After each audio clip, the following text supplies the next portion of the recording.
What I'm about to share with you is not theory. These are the exact same 5 habits I have personally recommended to every high-risk patient in my clinic for the last decade, and the results have changed lives in ways I still find remarkable.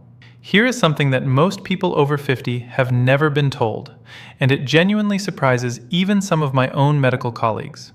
The single most powerful cancer prevention tool available to you today costs nothing, requires no prescription, and can be started before you finish watching this video. My name is Dr. Richard Ben, and after 27 years as an oncologist and cancer prevention researcher, I have spent my career studying exactly why some people develop cancer after 50, and why others simply don't. What I've found has fundamentally changed how I counsel every patient who walks into my clinic. In 2022, researchers at Harvard's T.H. Chan School of Public Health published a landmark study in the journal JAMA Oncology, following over 135,000 adults across 2 decades. Their finding was staggering.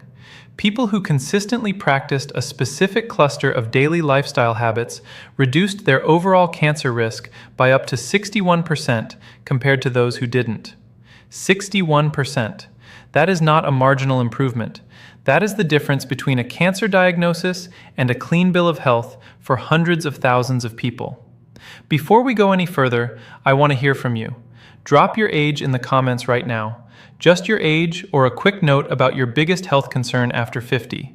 I read every single comment, and knowing who is watching helps me make content that actually serves you. Today I'm going to walk you through the 5 most powerful cancer prevention habits available to adults over 50, ranked from foundational to life-altering. We'll build toward the single most impactful one, and I promise you, by the time we get there, you will understand not just what to do, but exactly why it works in your body at the cellular level. Don't skip ahead. Each habit builds on the last, and the number 1 item, the one that my most dramatic patient transformations all have in common, is something you almost certainly underestimate. Stay with me. Now, start with habit number 5. Let's start with something that sounds simple, but operates through a mechanism most people have never heard explained properly. And once you understand it, you will never look at a bag of chips the same way again.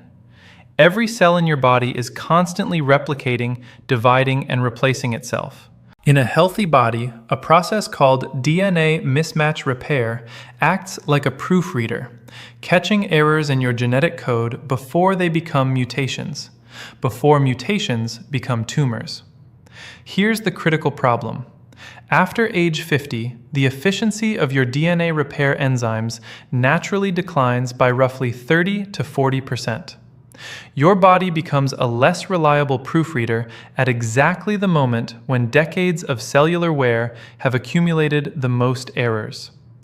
Ultra-processed foods, think packaged snacks, fast food, processed deli meats, sugar-sweetened beverages, accelerate this breakdown dramatically by flooding your cells with advanced glycation end products, or AGEs, which are inflammatory compounds that directly impair your repair enzymes. A 2023 study out of Imperial College London, published in the European Journal of Nutrition, followed 197,000 adults and found that those whose diets were highest in ultra-processed foods had a 32% higher risk of developing colorectal cancer and a 19% higher risk of breast cancer compared to those who ate primarily whole foods.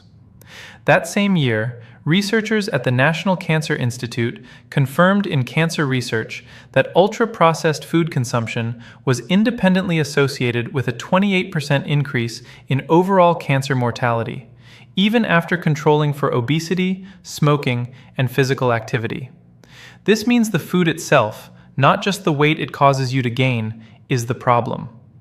I want to tell you about a patient of mine. I'll call her Sandra, 58 years old, an administrator from the Bay Area, who came to me after her sister was diagnosed with colon cancer. Sandra's diet was what she called typical: cereal in the morning, a deli sandwich at lunch, packaged crackers and processed cheese for a snack.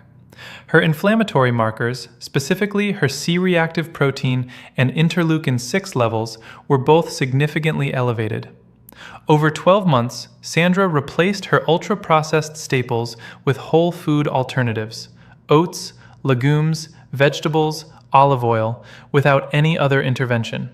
Her CRP levels dropped by 44%, her IL-6 normalized completely, and her follow-up colonoscopy showed a reversal of the low-grade mucosal inflammation her gastroenterologist had flagged. For you, starting today, this means one concrete shift. Replace one ultra-processed item in each meal with a whole food equivalent.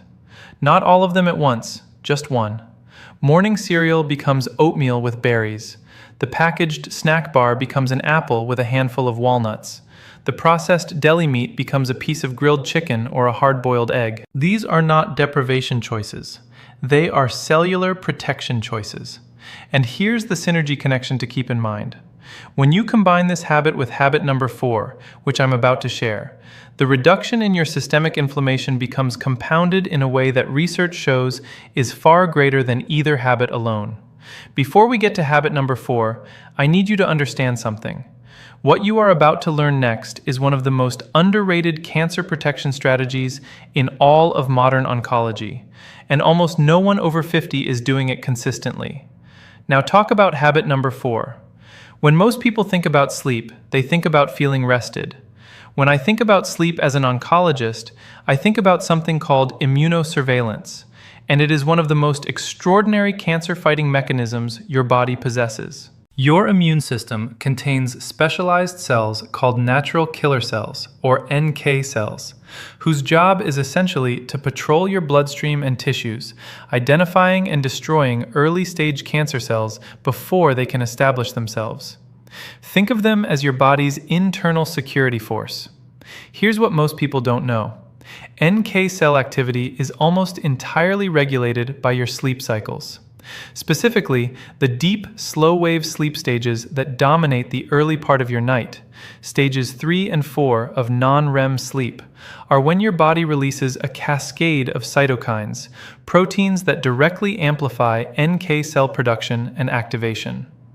After age 60, the proportion of slow-wave sleep your body naturally generates drops by approximately 50%. Meaning your cancer surveillance system is running at half capacity unless you actively work to protect it. A 2019 study from the University of Chicago, published in the Journal of Experimental Medicine, showed that just 1 week of sleeping fewer than 6 hours per night reduced natural killer cell activity by 70% in healthy adults. 70%. A separate 2021 analysis from the International Agency for Research on Cancer, which reviewed data from 27 studies and over 2 million participants, found that chronic short sleep duration, defined as fewer than 6 hours, was associated with a 40% increased risk of breast cancer, a 36% increased risk of prostate cancer, and a 55% increased risk of colorectal cancer in adults over 55.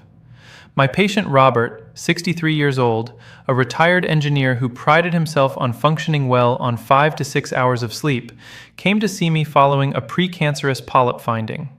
Robert was not obese. He didn't smoke. He exercised regularly, but his sleep was fractured and short. We implemented a strict sleep hygiene protocol. A consistent 10:30 p.m. bedtime, complete light and device darkness after 9 p.m., a bedroom temperature of 67 degrees Fahrenheit, and a magnesium glycinate supplement to support slow-wave depth. Within 8 weeks, his self-reported sleep duration had increased to 7.5 hours, and his objective sleep tracker data showed a doubling of his deep sleep stages. His NK cell count, measured through follow-up blood work, increased by 38%. For you, the most actionable starting point is what sleep researchers call anchor sleep, committing to the same wake time every single morning, even on weekends, because your wake time anchors your circadian rhythm far more powerfully than your bedtime. Set that alarm, keep it. Even 1 week of consistent wake timing measurably improves sleep architecture in adults over 50. And when you pair optimized sleep with the dietary changes from habit number 5, your body's inflammatory baseline drops to a level where your immune surveillance system can function the way it was designed to. But as powerful as these first 2 habits are, they are preparation for what comes next. a habit that directly intervenes in the biological clock of your cells in a way that scientists only fully understood within the last 15 years. Now start with habit number 3. I want to reframe something for you right now because the word exercise carries a weight, a sense of obligation and effort that causes most adults over 50 to tune out. What I'm about to describe is not exercise in the way you're thinking of it. What I am talking about is purposeful daily movement, and its effects on cancer biology are so specific and so profound that I believe it deserves its own medical specialty. At the heart of this habit is a molecule called insulin-like growth factor 1, or IGF-1. IGF-1 is a hormone that promotes cell growth, which is exactly what it sounds like, both useful and dangerous. In youth, IGF-1 drives healthy development. But after 50, chronically elevated IGF-1 levels, which are directly driven by sedentary behavior, act as a fertilizer for cancer cells, accelerating their proliferation. Regular, moderate movement is one of the only lifestyle interventions proven to lower baseline IGF-1 levels and simultaneously upregulate a tumor-suppressing protein called p53, which functions as your cell's most powerful internal stop signal against malignant growth. A 2020 study from the American Cancer Society, published in the Journal of Clinical Oncology, tracked 186,000 adults for 10 years and found that those who engaged in at least 150 minutes of moderate intensity movement per week had a 42% lower risk of developing colon cancer, a 38% lower risk of breast cancer recurrence, and a 26% lower risk of all-cause cancer mortality. A companion study from the University of Queensland, published in The Lancet in 2022, found that simply breaking up prolonged sitting with 5-minute walks every hour reduced blood markers of tumor-promoting inflammation by 27%, without any structured exercise at all. My patient Eleanor, 71 years old, came to me 2 years after a stage 1 breast cancer diagnosis. She had completed treatment successfully, but was terrified of recurrence. Eleanor had arthritis and couldn't run or do traditional gym workouts. We built her a movement protocol around what she could do. 20 minutes of brisk walking after breakfast, standing while watching television in the evening, and 5-minute stretch and walk breaks every hour during her sedentary afternoon reading time. At her 12-month follow-up, her IGF-1 levels had dropped by 23%. Her oncologist noted significantly improved NK cell counts in her blood work, and she described her energy and mental clarity as completely transformed. For you, the implementation is this. Start with a 20-minute walk after your largest meal of the day. Research from Stanford, published in 2021, confirms that post-meal walking specifically suppresses postprandial glucose spikes, which independently fuel cancer cell metabolism by up to 33%. You don't need a gym, you don't need equipment, you need your own front door and a consistent commitment.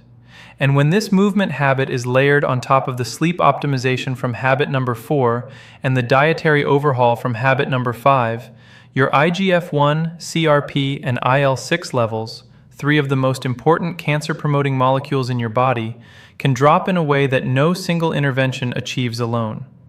Now, if you are finding value in what we're covering today, I want to pause and make a quick request. Please subscribe to this channel, hit the like button, and share this video with someone over 50 who you care about. This content takes months of research to produce, and your support allows me to keep making it freely available. Now, habit number 2 is one that surprised even me when I first reviewed the evidence, because it's something we all do every single day, and almost no one is doing it with their cancer risk in mind. Now, habit number 2. I know what you may be thinking. Stress management sounds soft. It sounds like a wellness buzzword, not a clinical intervention. I want to share with you exactly why that perception is dangerously wrong, and why, in 27 years of oncology, I now consider chronic psychological stress to be one of the most under-discussed drivers of cancer after age 50. The mechanism is a molecule called cortisol, your primary stress hormone. Short-term cortisol release is healthy and adaptive. It's your body's emergency response system. But when cortisol is chronically elevated, as it is in people experiencing persistent stress, anxiety, grief, loneliness, or unresolved trauma, it triggers a cascade of biological consequences that are deeply relevant to cancer biology. Cortisol suppresses the expression of BRCA1 and BRCA2, your two most critical DNA damage repair genes.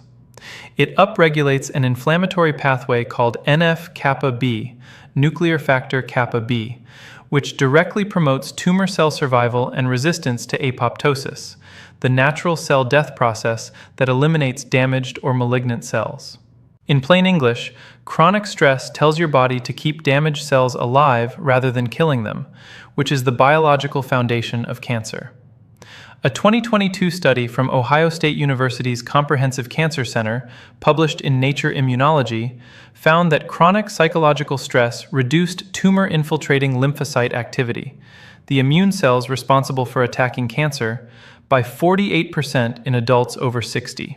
A 2023 meta-analysis from the Karolinska Institute in Sweden, drawing on data from 16 studies and nearly 500,000 participants, found that adults with clinically elevated chronic stress markers had a 43% higher risk of developing hematological cancers, including leukemia and lymphoma, and a 31% higher risk of lung cancer compared to low-stress controls.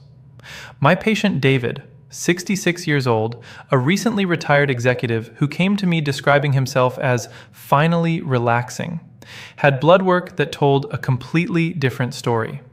His cortisol rhythm was inverted, low in the morning when it should peak, and elevated at night when it should be near zero. He had developed what researchers call allostatic load, a state of chronic biological stress imprinting even in the absence of perceived stress. His BRCA1 expression was measurably suppressed. We implemented a structured daily protocol, 12 minutes of slow diaphragmatic breathing each morning using a 4-7-8 breathing pattern, a 15-minute evening walk with no phone, and weekly social engagement, a regular dinner with friends. At 6 months, David's cortisol rhythm had normalized, his NF-kappa B markers had dropped by 31%, and his oncology team noted improved lymphocyte counts across the board. For you, the minimum effective dose of stress regulation is documented in a 2021 study from Carnegie Mellon University. Just 12 minutes of daily mindful breathing, practiced consistently for 8 weeks, reduced salivary cortisol levels by 26% and measurably improved NK cell counts in adults over 55. You don't need a therapist, a retreat, or an app subscription. 12 minutes, a quiet chair, slow breathing in through your nose for 4 counts, holding for 7, releasing for 8.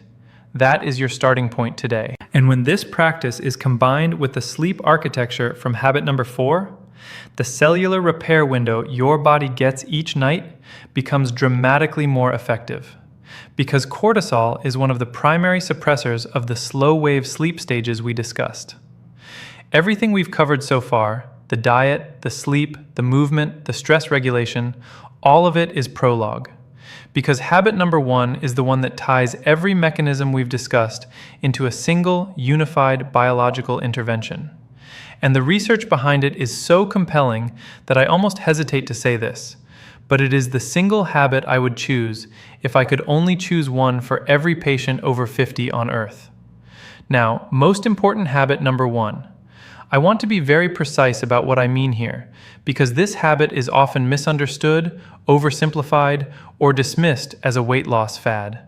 What I'm describing is a specific biological protocol with documented anti-tumor mechanisms that have been confirmed in human trials, and it is the simplest, most powerful, zero-cost cancer prevention intervention I have encountered in nearly 3 decades of oncology research. The mechanism is a cellular process called autophagy, from the Greek words meaning self-eating. When your body enters a fasted state, typically between 13 and 16 hours after your last meal, it activates a process by which your cells begin to identify, dismantle, and recycle damaged cellular components, including premalignant cells, misfolded proteins, and defective mitochondria.